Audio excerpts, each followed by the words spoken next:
Assalamualaikum warahmatullahi wabarakatuh. Selamat malam kepada Pak George dan teman-teman yang kami banggakan. Perkenalkan kami dari kelompok 5 izin mempresentasikan hasil dari tugas akhir kami yang berjudul Analisis Pelanggaran Kode Etik Public Relation dalam kasus campaign brand OMG dan Segan sebagai brand ambassador. Pertama-tama kita perkenalkan anggota kami terlebih dahulu. Perkenalkan nama saya Siti Insanur Alifa dengan nomor NIM 4424035 sebagai moderator. Perkenalkan, nama saya Adelan Dewi Haryadian dengan NIM 442404154. Nama saya Nela Zakira Mustafa dengan NIM 442411100. Oke, selanjutnya kita masuk ke slide yang pertama. Dipersilahkan. Oke, kita masuk ke latar belakangnya. Di era digital, media sosial menjadi sarana utama perusahaan untuk mempromosikan produknya. Nah, salah satu strategi yang sering digunakan adalah bekerja sama dengan brand ambassador untuk meningkatkan citra dan menarik perhatian masyarakat. Namun, strategi tersebut tetap harus memperhatikan etika komunikasi agar tidak menimbulkan kontroversi. Kasus OMG ini dan Segan menjadi contoh pentingnya penerapan etika dalam public relation. Lalu, kita masuk ke kronologi kasusnya. Kasus ini bermula ketika OMG menunjuk Segan sebagai brand ambassador dalam kampanye. Segan dikaitkan dengan Lisa Blackpink karena dianggap memiliki kemiripan wajah. Namun, publik menemukan jejak digital Segan yang sebelumnya pernah menolak dibandingkan dengan Lisa. Hal tersebut memicu kritik karena campaign dianggap tidak konsisten dan memanfaatkan popularitas idol. Nah, selanjutnya ada analisis kesalahan PR. Dari sudut pandang public relation, terdapat beberapa kesalahan. Pertama, kurangnya riset terhadap rekam digital brand ambassador. Yang kedua, memanfaatkan popularitas Lisa Blackpink sebagai daya tarik promosi.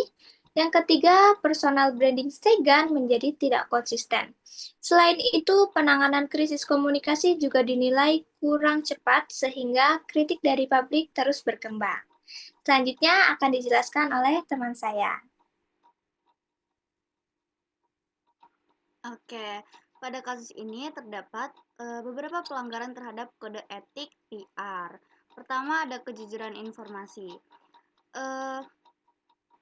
OMG Beauty Parade menyebarkan materi promosi yang menggunakan nama Lisa Blackpink sehingga berpotensi menyesatkan publik. Hal ini membuat masyarakat percaya bahwa Lisa benar-benar terlibat, padahal tidak ada konfirmasi resmi apa-apa. Lalu yang kedua ada integritas kredibilitas. Demi mengejar viralitas dan popularitas secara instan, strategi komunikasi yang digunakan justru mengorbankan profesionalisme PR. Akibatnya, kepercayaan publik terhadap penyelenggara maupun profesi humas dapat menurun.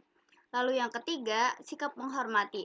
Penggunaan nama dan reputasi Lisa Blackpink sebagai daya tarik promosi tanpa izin resmi merupakan bentuk kurangnya penghormatan terhadap hak dan citra pihak yang bersangkutan.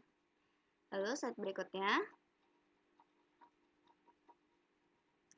Nah, apa aja sih yang harus dilakukan PR OMG ini gitu kan? Yang pertama ada risk assessment, analisis sentimen dan reaksi audiens sebelum merilis kampanye kreatif yang beresiko tinggi. Lalu yang kedua ada authenticity PR.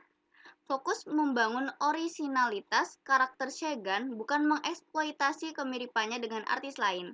Lalu yang ketiga ada crisis mitigation, yaitu merumuskan draft rilis klarifikasi yang taktis, jujur, dan penuh empati begitu kritik mulai memuncak.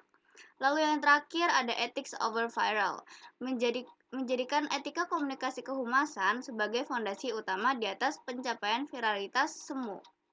Oke, boleh slide berikutnya.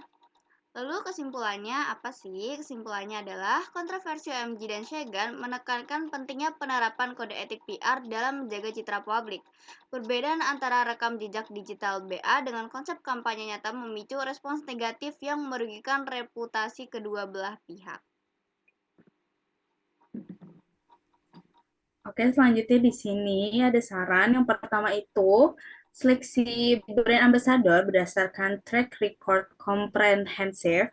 Yang kedua itu ada implementasi etika komunikasi PR secara ketat. Dan yang ketiga ada konsistensi narasi dan personal branding. Dan yang terakhir ada klarifikasi isu secara cepat dan empatik. Oke, cukup sekian dari kelompok 5. Semoga materi ini cukup bermanfaat bagi kita semua. Kurang lebihnya mohon maaf, kami pamit undur diri. Assalamualaikum Wassalamualaikum warahmatullahi warahmatullahi